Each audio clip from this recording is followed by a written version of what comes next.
Hello my Foonatics, it's Fufu here, and this is a belated week 7 of the GBA. This is my match against Kooper and the Utah Jasmine. I'm sorry it's late, I've just been really busy this week in particular. Although, I'm trying to get my act together, and hopefully this week my battle will go up on Sunday against Monotui as planned. But anyway, yeah, this is week 7. And my team builder is already up if you want to go and have a look at that. Looking at what Kooper's brought, he didn't bring the Glycol, which is a bit of a shame because I've actually prepped quite heavily for that.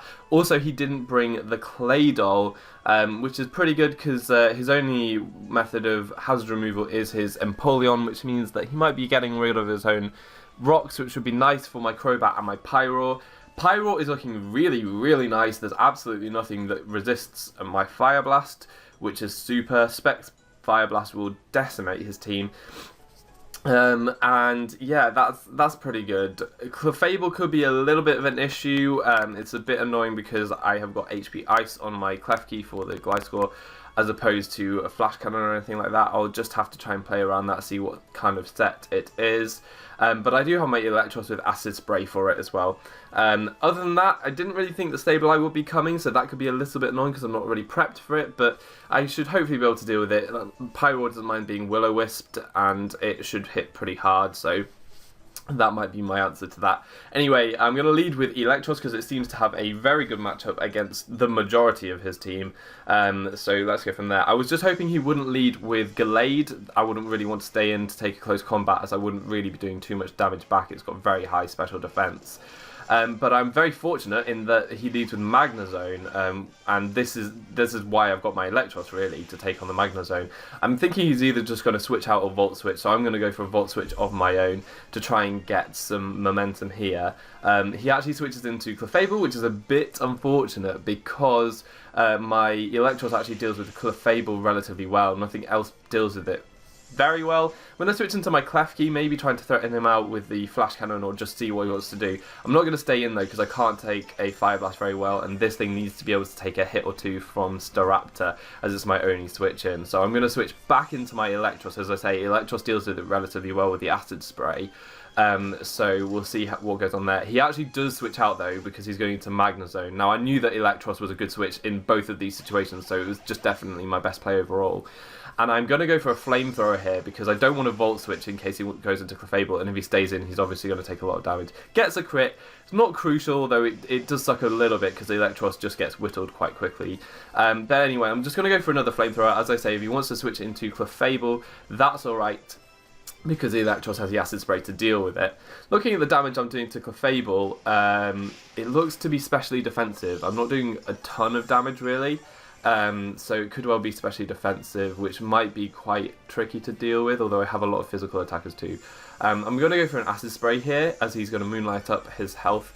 Acid Spray will do a decent amount of damage, seeing as though it's a base 14 non-stab move. It does a nice amount of damage, and this turn I'm now going to Volt Switch, because he'll either want to switch out to preserve his Clefable, in which case I get momentum, or he stays in and takes about 50% and puts it easily in revenge range from one of my physical attackers, or even my Pyro as well, because obviously he's got the -2 special defense. So I'm going to Volt Switch here as Magnezone comes in and just gets taken out with a resisted Volt Switch, which just goes to show that Magnezone isn't particularly bulky on the special side, and Electros is relatively powerful too, which is really nice to see. So that's a really nice 6-5 lead early on. I'm going to go into my Klefkis here. I was hoping not to let him get the Mega really, and not to let Staraptor come in, so I went into that, but Empoleon comes in. I didn't really want to see that either. There wasn't much that I could switch into to stop that coming in though.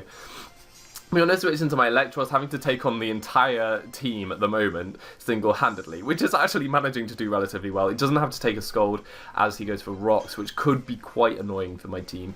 But if I get some hazards of my own, then that's fair enough.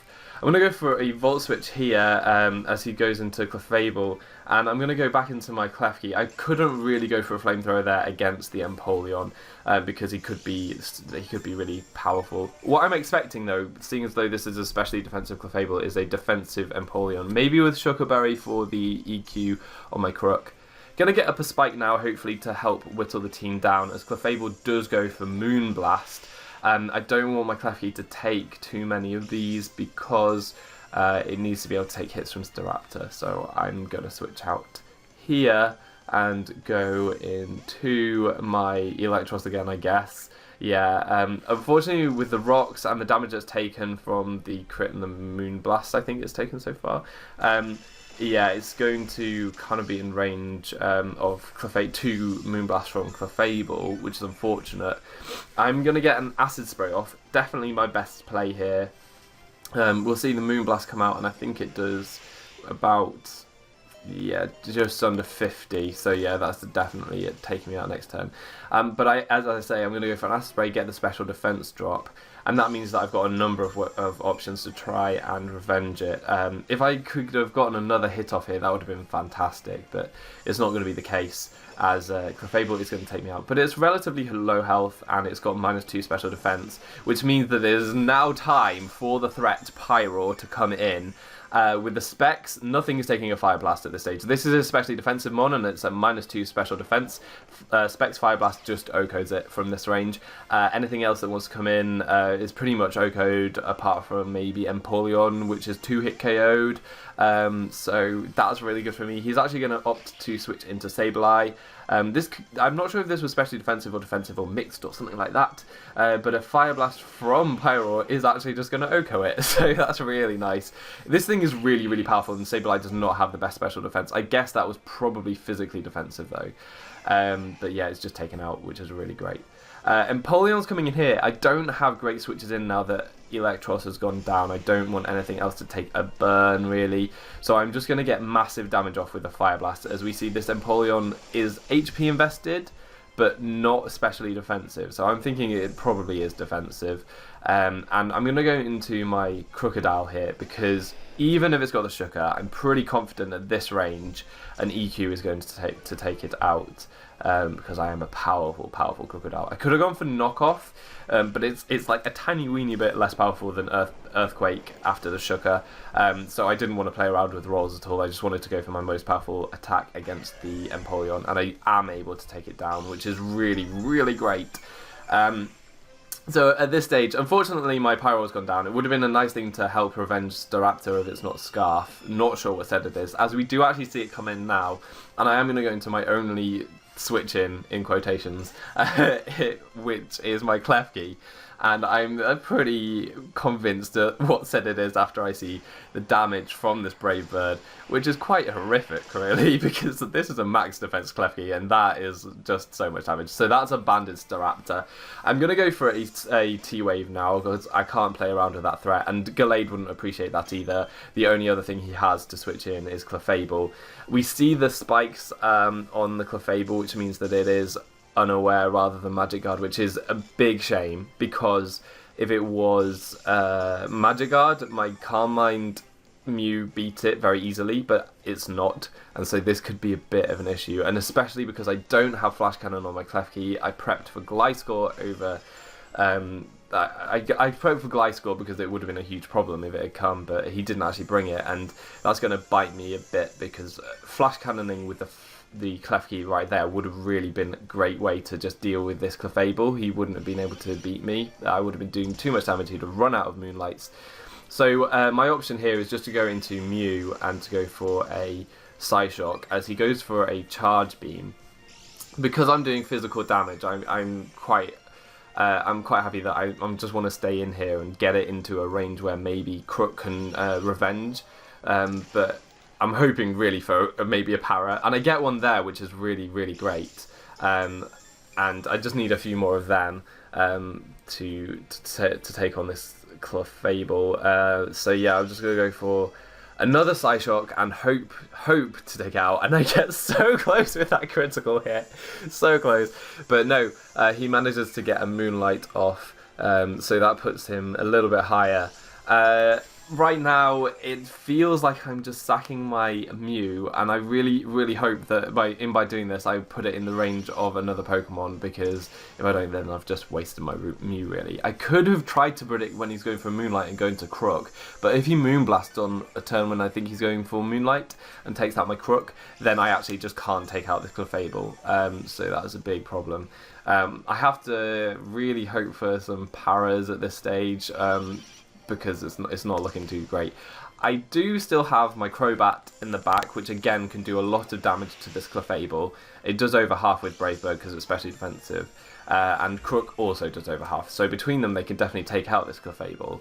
But I was just hoping that I could get it into a range where I could use maybe Crobat to take it out, and then immediately threaten anything else with Crobat too. The unfortunate thing about this is that Mew is, well, it potentially can take a hit from it can definitely take a hit from Gallade, and can potentially take a hit from Staraptor too, if it was at higher health, because it's quite a defensive Mew in terms of how Carmined Mews go. This one's quite a defensive one, so it would have been able to take a hit from, well, definitely the Gallade, maybe the Staraptor if it was a good health. But because of this situation, and because flipping Clefable is now back at full health, this is not a great situation, because Psyshock is not doing over half, and so I won't be able to KO it with anything this turn. Unfortunately, he does get the Moonblast straight away, and I haven't gotten rid of enough Moonlights at this stage, so yeah, it's a little bit of a problem. Now I want to go into Crook, because Crook isn't good for either of the remaining two Pokemon. They both outspeed and KO. So Crook, this is really the only use for it. I'm going to sub. I've got sub on this Crook. It's a sub lefties Crook. I'm going to sub, because if I can get one Para with this Clefable, I can 2-hit KO it, and then maybe set up Rocks or something like that for the Staraptor coming in later. But I just need one Para. And then I can take care of this Clefable, and then he'd have to go into Staraptor to revenge, because Gallade doesn't outspeed and take some chip damage there as well. So that was my plan. But as we see here, I go for a subs and he's not getting powered. The fact that he's recovering health with lefties is completely irrelevant, because 2 Earthquakes KOs anyway. He can be at full health, and even if I get one Earthquake off, then my Crobat revenges. So it doesn't matter that he's getting this lefties recovery. I just need one Para. It's a 1 in 4 chance, and I have enough health to go for substitute like 4 times, I think. Plus the turn I go for an Earthquake, he can get powered too, so that's 5 times. So the odds are in my favour to get at least one of these Paras. So that's what I was going for. I know it's a little bit cheap, but at the same time, like, the odds are in my favour, and I was hoping that this would go my way. But it's not looking likely. I've got one more sub. Can I get the Para here? No, I can't. So he's going to break the sub, which puts my Crook really low, and that's super unfortunate. But what that means is that I just have to go for Earthquake here, get the damage off. If he gets powered here, that's great, because I get to keep my Crook and keep Intimidate around, which could be useful. Maybe he brings in Gallade and I can get Rocks up or get a hit off. It's definitely more useful to get Rocks up, really, because the Staraptor's more of an issue. Crobat Oko's Gallade in every single scenario. But he doesn't get powered there, so my Crook does go down. I have got the damage on Clefable, to which I can actually KO with my Crobat. My Crobat is not the Crobat that I meant to bring. It's got safety goggles rather than the Black Sludge, which it's meant to have. So that's a bit annoying. So I'm able to take out the Clefable. Why it's annoying is because it comes into play in a minute. Yeah, so I take a bit of recoil there, and the Staraptor has to come in. I don't have my Rocks up, which is unfortunate, but I hadn't really no opportunity to set them up before this. So I'm just going to U-turn with my Crobat. I do have U-turn, which is useful, which wasn't on my initial set, although Cross Poison would have been better, because I would have been able to revenge the Clefable without having to sack my Mew and my Crook. So that's really annoying. But I am going to, because I've got U-turn and because I've got the Clef keys, I'm able to put the Staraptor in range of my Brave Bird from here. But now, this is a really key turn because I can Brave Bird here. It's not a guaranteed KO, but it's in my favour. But equally, so I could have predicted the switch into Gallade. That's what I could have done. What this does is, because I know that Staraptor will have quick attack, what this does is he's going to switch into Gallade, put me in range of the quick attack with the recoil that I'm getting from Brave Birding it, and then he's going to switch back into his Staraptor and quick attack me.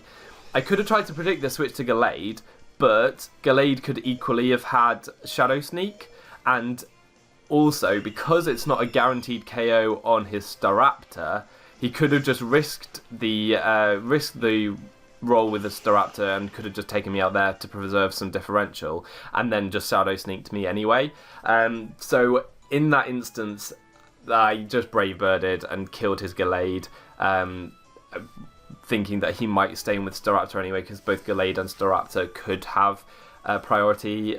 I probably should have roosted on the switch to Gallade, because that was definitely his best play. More likely that he'd have quick attack on Staraptor than he would have Shadow Sneak on Gallade, but then it would have looked really stupid if I had roosted and he had just stayed in with Staraptor.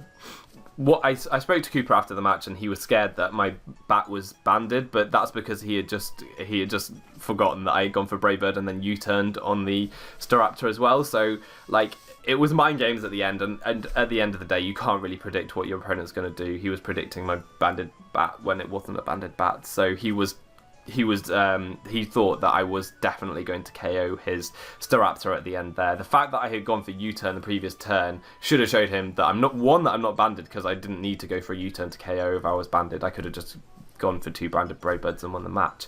And 2, I switched up moves, so I wasn't choice anyway.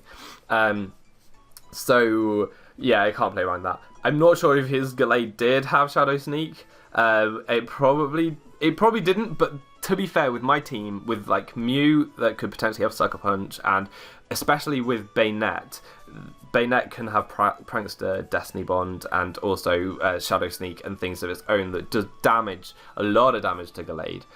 It would make perfect sense to have Shadow Sneak as well. If it was a Swords Dance set with, say, Knockoff, Close Combat and Shadow Sneak, that, in my opinion, that would make sense and it would be perfectly valid. But we didn't get to see that, if he did or he didn't. Basically, at the end there, I had pretty much lost the game anyway, just by the way that he played. If I had roosted and he had Shadow Sneak, he might have been able to put me in range of a banded quick attack anyway. But yeah, that's the game, and a really, really close 1-0. Really, really good match. I'm kicking myself because I just over-prepped for Gliscor and under-prepped for Clefable, definitely. Not bringing the right Crobat was annoying, because I genned one with Cross Poison, and I brought my one from the previous game with Safety Goggles instead of Black Sludge and U-turn over Cross Poison. So Clefable ended up being a huge problem. But I leaned on Electros a lot, and it did a lot of work, and it just wasn't able to do enough to take out the Clefable as well as the Magnezone and getting damage on other stuff too. It was a really, really useful Pokemon. But what I am pleased about is Pyroar. Pyroar, I think, did very well. It threatened out the Clefable, OHKO'd the Sableye, and got a massive hit off on the Empoleon as well. So, yeah, Pyroar did a lot of work, and Crobat is a threat as always, and Electros just really putting in the work these last 2 matches. So really unfortunate 1-0 loss. I did really well last week, got my first win, very happy with that, and I felt like I could have done it this week, definitely. I think matchup probably was in my favour, especially with that Pyroar not really being able to, having any resist on Kooper's side, so that was... I think I played it wrong. I prepped it wrong, and I played it wrong just at the end. So just a couple of small mistakes, but I mean, it was a fantastic match. So there we go. Hopefully this week, this Sunday, will be my week 8 battle against Mono Tui. So look forward to that. He's a very good player, so it should be a very highly competitive match to look forward to. All the steps we said, I've been foofootoo, you've been awesome, and hopefully see you next time. Goodbye.